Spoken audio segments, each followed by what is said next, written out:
मेरे प्रिय विद्यार्थियों, मैं किरण महन पाठ 8 पुरुषार्थी व्यक्तित्व का भाग 2 समझाने जा रही हूँ।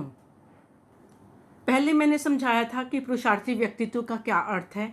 अब उसे बनाने के लिए आपको अपने भाग्य के भरोसे नहीं बैठना है। भाग्य आपको ऊंचे कुल में या किसी समृद्ध परिवार में जन्म अवश्य दिला सकता है, लेकिन जीवन में समृद्धि, उन्नति व सम्मान यह सब केवल पुरुषार्थ से ही संभव है। भाग्य से आपको नाव मिल सकती है, मगर बिना पुरुषार्थ किए आप नदी पार नहीं कर सकते, अर्थात बिना मेहनत किए आप अपने भाग्य को नहीं जीत सकते। भाग्य एक अवसर है और पुरुषार्थ उसका सदुपयोग। भाग्य हमारे लिए एक मौका है और पुरुषार्थ उस मौके को सदुपयोग में लाने का एक उपाय है। बिना कर्म किए तो भाग्य में लिखा हुआ भी वापस चला जाता है। परिश्रम ही सफलता की कुंजी है। इस संदर्भ में हम आपको एक उदाहरण पेश करते हैं। बहुत पुरानी बात है, दो राजाओं के बीच युद्ध की तैयारियां चल रही थीं। दोनों राज्यों के शासक एक ही संत के भक्त थे। दोनों शासक अलग अलग संत के पास आशीर्वाद लेने गए। पहले शासक को संत ने आशीर्वाद दिया कि तुम्हारी विजय निश्चित है।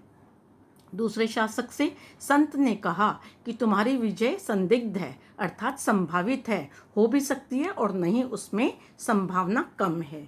दूसरे शासक ने संत की बात सुनकर अपने मनोबल को बढ़ाया और पूरी ताकत के साथ युद्ध की तैयारी की। वही पहले शासक की खुशी का ठिकाना न रहा। उसने विजय निश्चित मानकर युद्ध की तैयारी पर कोई ध्यान नहीं दिया। युद्ध निश्चित समय पर हुआ और दूसरा शासक जीत गया। पहले शासक को गुस्सा आया और बौखलाकर संत के पास पहुंचा। संत सब कुछ समझ गए और मुस्कुराकर बोले, तुम्हारी विजय निश्चित थी, बशर्ते तुमने मेहनत और पुरुषार्थ किया होता। तुमने कोई मेहनत नहीं की। भाग्य भी हमेशा कर्मशील अर्थात मेहनती, जो निरंतर कर्म में लिप्त होते हैं, उन्हीं के साथ देता है और पुरुषार्थी लोगों का साथ देता है।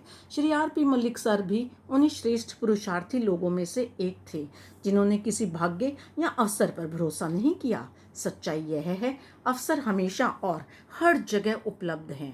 पुरुषार्थी व्यक्तित्व उस स्वर्णिम अवसर को पहचान कर उस दिशा में अपने कदम आगे बढ़ाता है और सफलता अर्जित करता है। लक्ष्य तक बढ़ते हुए हमारे कदम नए नए अवसरों का निर्माण खुद करेंगे। हमारे द्वारा किए गए कार्यों के कारण ही हमारा नया इतिहास पृष्ठों पर स्वर्ण अक्षरों में अंकित होगा, अर्थात लिखा जाएगा। ऐसे ही अनेक महान पुरुषार्थियों ने न केवल अपने पथ को आलोकित किया, बल्कि दूसरों के लिए भी मिसाल बन गए। हमें वह आलोकित स्तंभ बनना है जिसके चतुर्दिक अर्थात चारों ओर बिखरे असीम प्रकाश में यात्री दूर दूर तक सुगमता से अर्थात आसानी से यात्रा करते हुए अपनी मंजिल तक पहुंच सकें। तो बच्चों, आपने देखा कि भाग्य के भरोसे रहना अनुचित है। पुरुषार्थी व्यक्तित्व सदैव सकारात्मक दृष्टिकोण से ओतप्रोत होता है। पुरुषार्थी व्यक्ति सुदृढ़, संकल्पी एवं सदैव अपने कार्यों में लीन रहता है। वह अपनी सृजनशील व प्रगतिशील सोच द्वारा सबको प्रभावित करता है। पुरुषार्थी व्यक्तित्व अपने कर्मों के द्वारा सबको प्रभावित करता है। धन्यवाद।